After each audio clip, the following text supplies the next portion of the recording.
Welcome back to Factual America, where we dive deep into today's most critical issues with an eye for the facts, the truth, and a healthy respect for American freedom. Today, we're tackling a hot-button question that divides communities and raises heated debate across the country. Red flag laws. Are they tools for safety or instruments of government tyranny? As we unravel the arguments, you'll discover the history behind these laws, who supports them, who fears them, and the real-world consequences that don't always make the headlines. Stick with us, because what you hear today just might surprise you.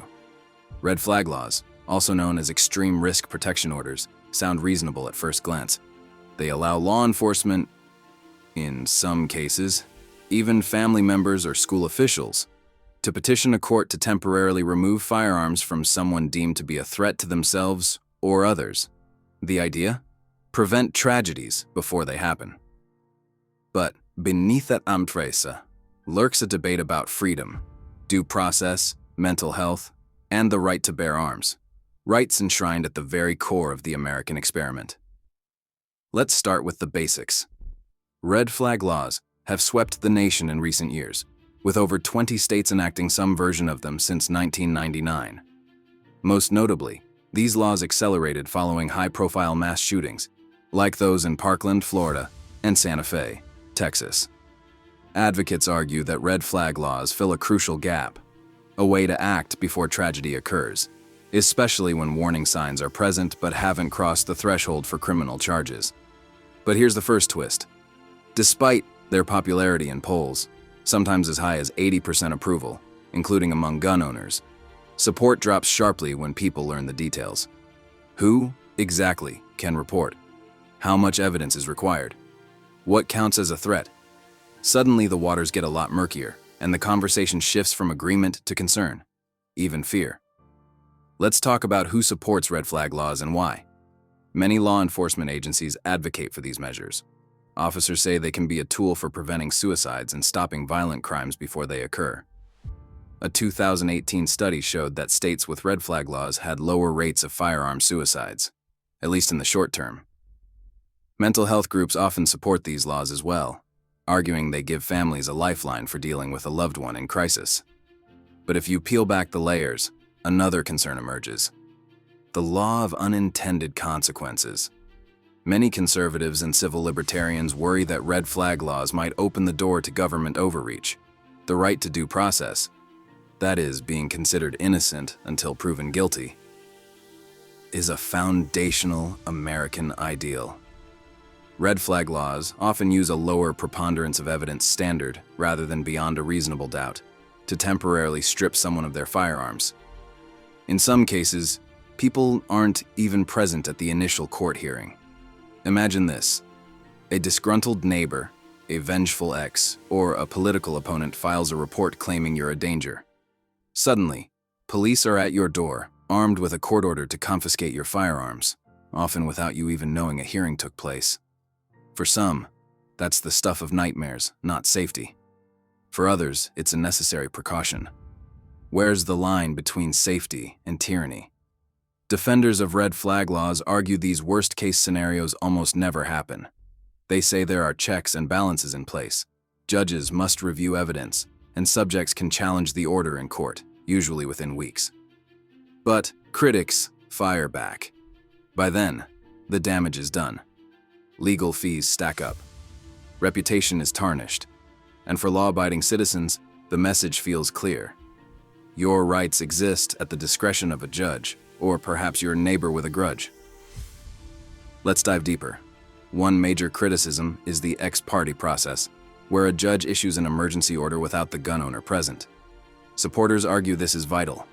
If someone is truly dangerous, waiting for both sides could be deadly. But civil liberties groups warn this flips American justice on its head. How do you defend yourself if you don't even know you've been accused? Consider the case of Gary Willis in Maryland, one of the first people killed as a result of a red flag order. Police arrived at his door at 5:17 in the morning with an order to seize his guns. Willis, who didn't know about the order, reportedly got into a confrontation and was shot. For some, that's a tragic but rare outcome. For others, It's proof that well-intentioned laws can spiral out of control. So who gets to decide?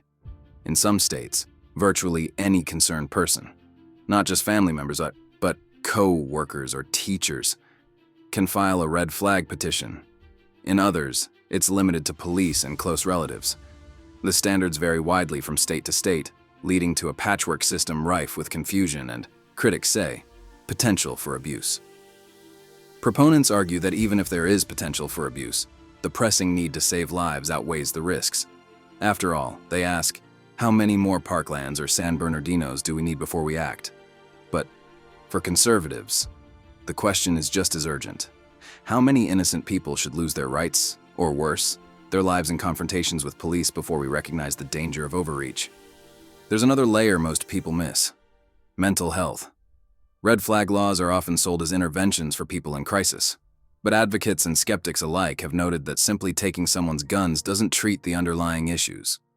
There's little to no support built into these laws for mental health treatment. In fact, some argue it could discourage troubled people from seeking help, fearing they'll lose their rights. Here's a twist.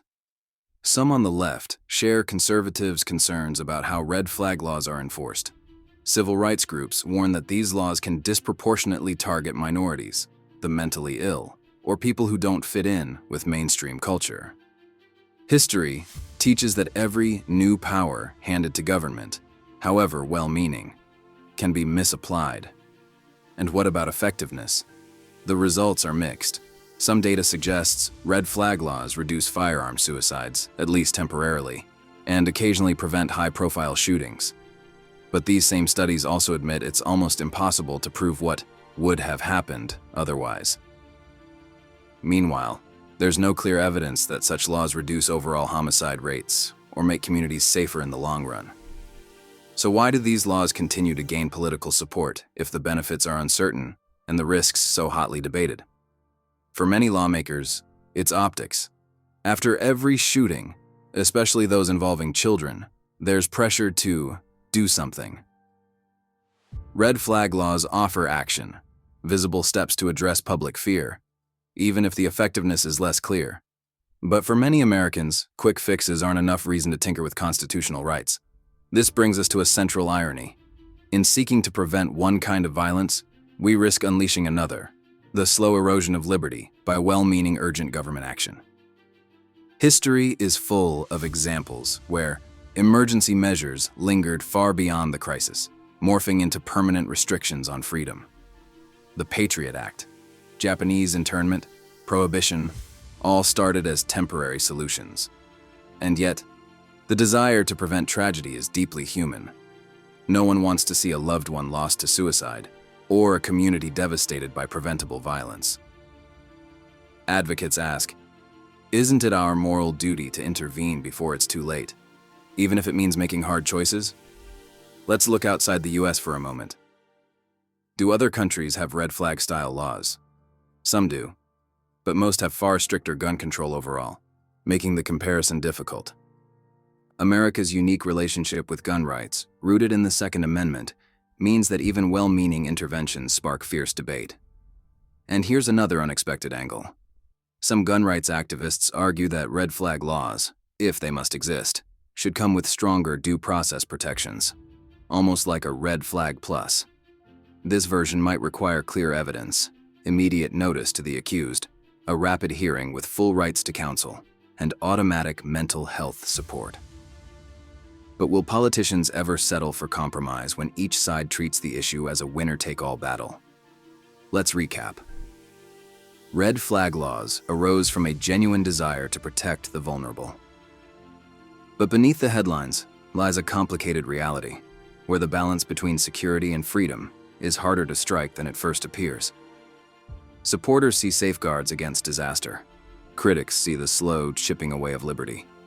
And for millions of Americans in the middle, doubt, confusion, and a lingering worry that someday the temporary could become permanent. So, where do we go from here? Do we trust the system to protect the innocent while targeting real danger, or demand reform to safeguard individual liberties at all costs? There's no neat answer, but the question is essential, especially for a nation built on both courage and caution. That's all for today on Factual America. We want to hear from you. Where do you stand on red flag laws? Are they a common sense step for public safety or a threat to your constitutional rights? Have you or someone you know been affected by these laws? Drop your thoughts in the comments below. We read everyone. And don't forget to tell us what topics you want to see next. Like, subscribe, and stay tuned, because the truth deserves a voice, now more than ever.